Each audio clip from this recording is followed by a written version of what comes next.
All right, let's look at example 2 now using that same strategy. So we're going to open up our 2 sets of brackets.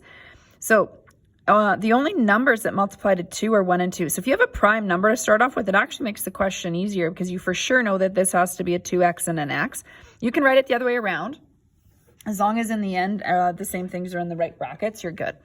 All right, factors of 15 are 1 and 15 and 3 and 5. Now, we don't know which one it is. That's why we're using pencil. But it's probably more likely to have 3 and 5 with those smaller numbers rather than a 15 in there. So I don't know which way they go. So I'm going to just try 3 and 5. And part of my strategy now is when I check my middle terms, 3 times x is 3x. And I check my outside, 2 times 5 is 10x.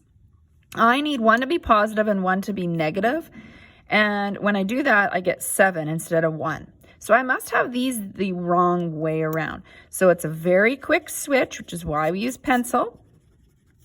And I'm going to try 5 and 3.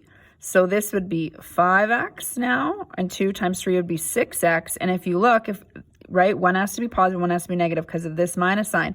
If we make this positive and this negative, negative 5 plus 6 equals 1x. So 2 times 3, we want that one to be the plus.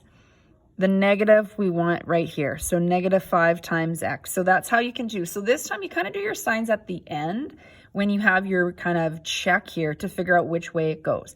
It's okay if you wrote x plus 3 times 2x minus 5, but it is important for it to be correct. The plus sign has to be with the 3 and the minus sign has to be with the 5.